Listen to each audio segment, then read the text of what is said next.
Oke, apa sih pengertian yang benar itu? Pengertian yang benar adalah pahamilah yang pertama tadi 4 kasunyatan kebenaran mulia.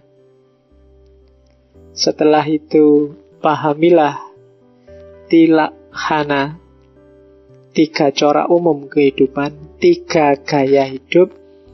Yang ketiga patika samupada, hukum sebab akibat, sebab musabab. Dan yang keempat hukum karma. Ini, ngertilah 4 hal itu. Yang pertama yang tadi, yang 4 kebenaran mulia. Yang kedua 3 corak umum kehidupan. Yang keempat hukum sebab akibat. Yang ketiga hukum sebab akibat. Dan yang keempat karma. Nanti ada penjelasannya di belakang. Terus berpikirlah secara benar. Pemikiranmu harus benar. Pemikiran yang benar adalah yang pertama nekhama. Jadi bedanya barat sama timur, kalau barat ngomong pemikiran yang benar, yang diomongkan tekniknya. Kalau orang timur pertama-tama ndak penting tekniknya. Yang penting apa? Visinya. Karena teknik itu bisa manipulatif. Teknik itu pisaunya. Yang menentukan pisau ini dipakai ngiris sayuran atau bunuh orang, itu visinya. Maka di timur, kalau ngomong pemikiran yang berat, dia tidak sibuk dengan teknik. Wong orang tidak usah belajar logika aja kan, sebenarnya sudah bisa mikir. Maka yang pertama-tama diperhatikan adalah visi berpikirnya yang benar. Yang pertama, nekama. Nekama itu kalau mikir, sifatnya jangan egois. Jangan mementingkan kesenanganmu sendiri. Jangan pingin menang sendiri. Jangan pingin enak sendiri. Itu prinsip pertama. Siapapun orangnya yang cara berpikirnya pingin menang sendiri, pingin benar sendiri, pingin enak sendiri, maka tidak termasuk pemikiran yang benar. Meskipun mungkin secara teknik, secara logis iya. Debat antara yang pro Jokowi dan anti Jokowi itu secara teknik sama-sama logisnya podo bener. Tapi apakah mana yang egois untuk kelompoknya sendiri, mana yang benar-benar untuk kepentingan kebenaran, kamu yang tahu. Jadi nekama, kalau kamu ingin berpikir yang benar, berpikir dengan gaya itu.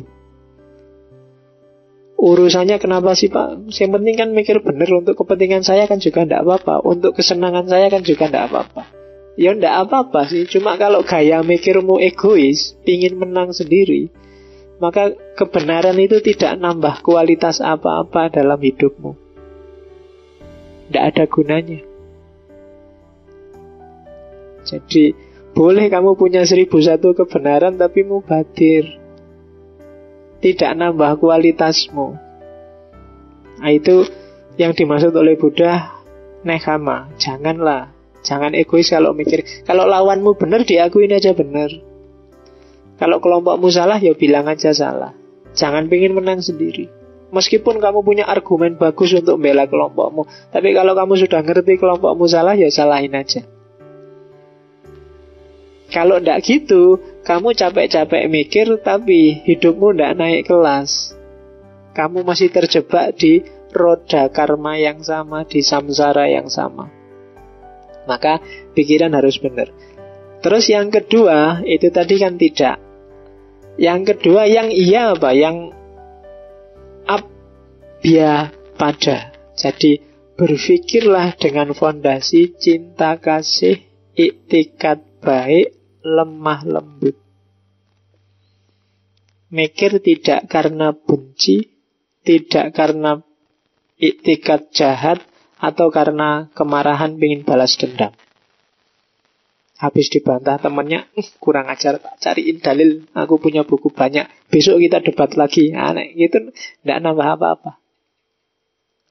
Jadi landasannya cinta, kasih, compassion.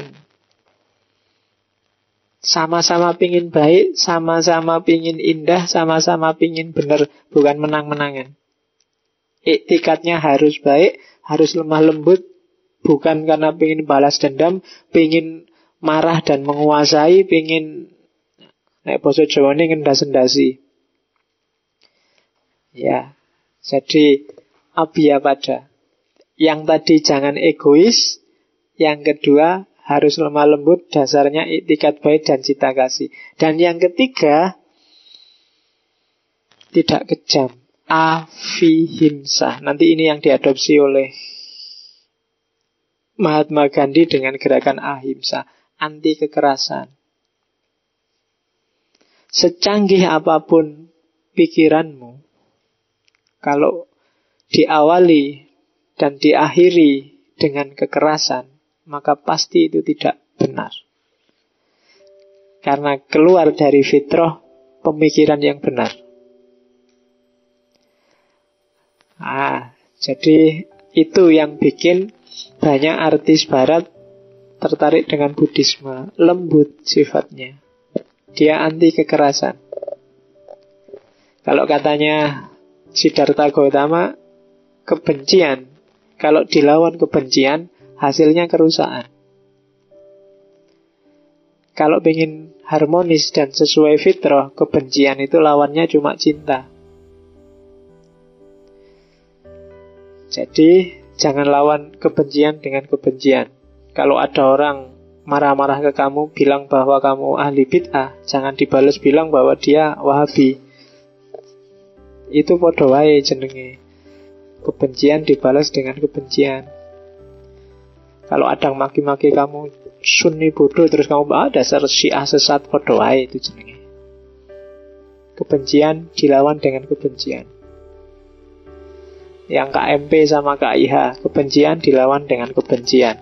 Agung Laksono musuh Abu Rizal Bakri, kebencian melawan kebencian. Mahasiswa melawan presiden, kebencian melawan kebencian. Hasilnya kerusakan. Untuk jadi harmonis, lawanlah kebencian dengan cinta. Pemikiran yang benar. Dan ada juga ucapan yang benar. Apa sih ucapan yang benar itu? Cirinya 3. Ucapan yang benar itu dia harus beralasan, ada dasarnya, berfaedah, ada manfaatnya, dan on time, padat. Ngerti kapan harus diomongkan, kapan jangan diomongkan.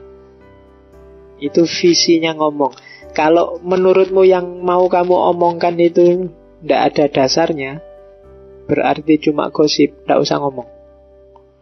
Atau tidak ada manfaatnya, tidak usah ngomong. Atau waktunya nggak pas, tidak usah ngomong. Itu ucapan yang benar. Tidak usah perlombaan ngomong. Di mana-mana orang sudah paham bahwa diam itu lebih baik. Tapi dalam prakteknya, orang lebih suka ngomong daripada diam. Kalau petunjuknya Buddha, enggak lah. Ngomonglah yang baik-baik saja. Itu kan kayak ceritanya Socrates yang dikenal dengan hukum 3 lapis. Threefold law. Jadi kalau ada temanmu ngajak gosip, saringlah gosip itu di 3 level. Kan satu ketika ada orang mau gosip, terus datang pada Socrates. Tiba-tiba dia datang, Socrates, tak kasih tahu ya, saya punya kabar tentang muridmu yang dibully di mana gitu. Terus katanya Socrates, sebentar, sebelum kamu ngomong, jawab dulu pertanyaanku. Yang pertama, kamu yakin gak dengan yang kamu omongkan? Enggak sih, itu kan gosip. Kan saya dengarnya dari orang lain juga. Terus yang kedua, yang kamu omongkan itu baik enggak? Isinya kira-kira. Ya enggak lah, mana ada gosip yang baik. Gosip itu kan ngomong yang roto wah, yang roto wow gitu. Enggak ada berita. Kalau biasa-biasa aja kan enggak gosip. Oke. Terus yang ketiga, ada gunanya nggak buatku kalau kamu ngomong itu? Menurutku sih nggak ada. Wong ini cuma nggak jelas juga gosip kok. Nah, makanya katanya Socrates, kalau gitu kamu nggak usah capek-capek ngomong deh. Wong yo belum pasti benar, nggak ada gunanya, ya kan? Nggak jelas juga. Nah, ngapain kita capek-capek ngomong? Itu Socrates. Jadi ya prinsipnya sama, ucapan yang benar. Dia harus ada dasarnya. Jangan mau jadi penyebar gosip. Berfaedah, jangan ngomong sesuatu yang sia-sia. Tiwas energimu habis, gak ada manfaatnya. Dan yang ketiga harus on time. On time itu ngerti momen, ngerti konteksnya. Jangan ada temanmu meninggal terus kamu bilang, ya biasalah, setiap orang pasti mati, gak usah nangis segala. Nangis. Ah, itu gak ngerti momen namanya, ya kan? Ya, kalau ada temenmu diputus pacarnya, misalnya kamu yo ngerti momen, kamu gak usah ngomong, wah, ya memang gitu, kamu jelek sih, pacarmu lah, iya itu nah. Ya ngomong jelek itu, loh Pak, saya ngomong jelek kan biar dia sadar dengan kondisinya Pak. Iya, tapi momennya ndak saat itu. Kamu harus ngerti momen. Nah, ya banyak orang pintar ngomongin ndak pas juga jadi blunder kan. Zaman dulu waktu ada tsunami, saya lupa itu ada Marzuki Ali yang ngomong, ya biasa lah, kalau punya rumah di tepi pantai ya harus siap kena tsunami. Loh itu bener, masuk akal. Cuma ya jangan pas orang kena tsunami bilang gitu. Ya kan? Isinya benar tapi tergolong ucapan yang tidak benar. Karena apa? Waktunya ndak pas. Jadi harus nyari momen yang pas. Dan yang kamu ucapkan harus berfaedah. Jangan ngomong yang sia-sia. Kan banyak sekarang kan ngomong yang cuma dapat capeknya. Saya sering lihat banyak, ini contoh ya, kalau mungkin kamu jadi khotib apa jadi penceramah, usaha, ya kecuali kalau sedang latihan khotbah ya. Kalau memang sedang pengajian beneran, usahakan ngasih sesuatu yang bermanfaat pada audienmu. Ndak bolak-balik itakullah, takwa itu menjalankan, kabeh wong wis ngerti. Kecuali khutbah Jumat karena dia jadi syarat rukunnya. Tapi kalau yang momen-momen ngomong nyari yang berfaedah, bukan yang ngulang-ngulang yang tidak ada manfaatnya. Saya kasih tahu ya Bapak Ibu, Islam itu rukun Islamnya ada 5. Yang pertama syahadat itu, ini penting loh ya. Iya penting, cuma mereka sudah ngerti, ngapain dikasih tahu. Gitu loh. Ya, aku eman-eman energinya. Gitu loh. Yo, ambil aja satu tema yang kelihatannya mereka ya, syahadat tok wis ayo diperdalam. Gimana sih memperdalam syahadat itu kan daripada kamu ngasih tahu yang dasar-dasar, itu pelajarannya anak SD kelas 1. Rukun Islam ada 5. Ya ndak apa-apa kalau cuma kamu sedang latihan khutbah apa sedang ndak punya materi kepepet harus khutbah, ndak apa-apa. Cuma untuk momen-momen yang butuh faedah banyak, ya manfaatkan sebaik-baiknya, itu mengemansipasi masyarakat. Ucapan yang benar. Oke. Sisa yang lain setelah ucapan yang benar nggak perlu saya jelaskan satu-satu, nanti waktunya habis. Sekarang kita lihat yang kedua, hukum sebab akibat. Coba diperhatikan, kenapa Buddhisme disebut sangat filosofis. Apa sih sumbernya duka itu? Kalau kita bisa memutus rantai sebab akibat ini, kita terbebas dari duka dan mencapai nirwana. Yang pertama, sumber kita galau, sumber kita duka adalah kebodohan. Maka nyari ilmu itu wajib. Bodoh. Kalau kita bodoh, kenapa sih kalau kita bodoh? Orang bodoh kan gak ada hukumnya Pak. Masalahnya kalau kita bodoh, yang kita lakukan itu bentuknya keliru mesti dan akan ada karmanya. Bodoh itu kan berarti dia tidak punya wawasan sehingga yang diomongkan, yang dilakukan keliru. Ketika itu keliru, maka akan balik. Ada karmanya. Nggak ngerti aku kalau nggak boleh nggak boleh mukul. Nggak ngerti aku kalau nggak boleh mencaci maki. Nggak ngerti, karena nggak ngerti, maka tindakannya salah terus. Karena salah, yang dilakukan selalu menimbulkan karma jelek. Dan selanjutnya, karena tindakannya gitu terus, lama-lama akan membentuk kesadarannya. Kesadarannya juga jadi kesadaran yang keliru tentang kehidupan ini.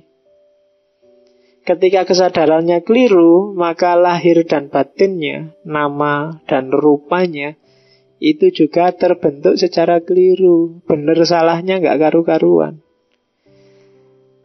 Karena lahir dan batinnya terbentuk secara keliru, maka aktivitasnya sehari-hari, 6 landasan indri, 6 landasan itu panca indera yang 5 plus akal pikiran, juga keliru.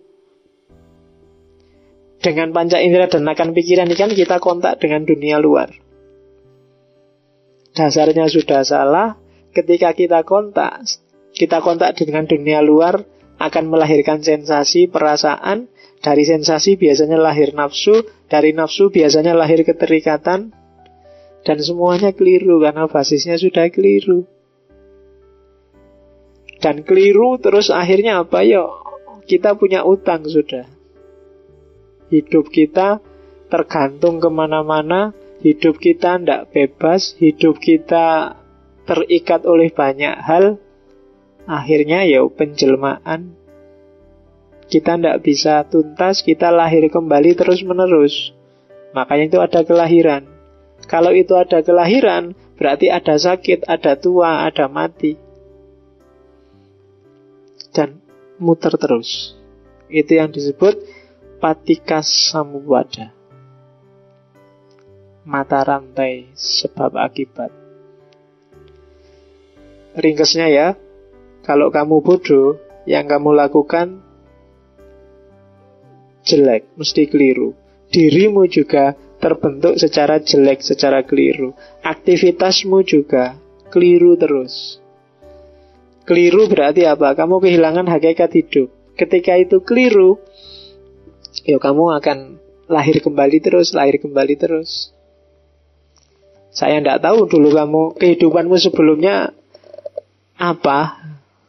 Cuma kamu dapat kesempatan, dapat momen untuk ngerti bahwa jangan-jangan dulu aku juga sempat hidup. Itu sudah luar biasa. Kalau di Buddhisme, tidak setiap orang punya kesempatan untuk ngincipi, ada 8 jalan. Ada 4 hakikat hidup.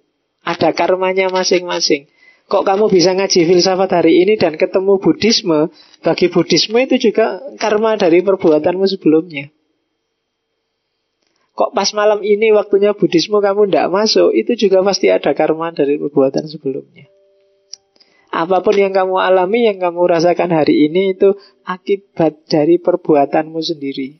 Entah di hidup ini atau di hidup sebelumnya. Patikas samubada. Ada mata rantai sebab akibat yang harus kamu tanggung. Oke, yang hari ini meledak-ledak, mungkin dulu kamu prajurit atau tentara. Yang hari ini suka menggurui, apa-apa digurui, koncone dinasihati terus. Siapa ngerti di keduanu yang dulu kamu kiai. Terus yang hari ini kan gitu logikanya Buddhisme. Oke. Kecenderunganmu kemana itu mungkin kan. Bahkan kalau di film-film India itu kan jangankan itu. Sama pacarmu di masa lalu aja. Kalau sekarang ketemu itu juga ada sambungannya. Wah, kok bergetar ya lihat itu. Jangan-jangan dulu soulmate-ku misalnya. Itu Buddhisme. Atau ada hubungan apa ya aku sama dia dulu. Jangan-jangan masih punya utang. Nah ya kan modelnya gitu. Kalau di Buddha itu misalnya ada suami istri yang tidak lama, kawin cuma 3 bulan kok istrinya meninggal. Itu berarti apa? Ikatan karmanya cuma segitu. utang yang harus ditanggung berdua ini cuma itu. Sisanya ya dia harus mungkin punya utang dengan yang lain. Itu banyak kisah-kisah Buddhisme yang kayak gitu. Kok tiba-tiba kamu punya teman ini, punya bapak ini, punya adik itu semua ada skenario besarnya. Tidak sekedar kebetulan. Ada utang yang harus kamu bayar. Jodohmu sama bapakmu mungkin sekitar 60 tahun, kalau sama adikmu sekitar 80 tahun. Itu semua sudah ada ukurannya sesuai karmanya masing-masing. Cuma kalau ini belum kebayar, ya besok lahir lagi. Sampai tuntas. Yang namanya Nibbana atau Nirwana. Oke. Nah, itu yang 12 mata rantai kehidupan.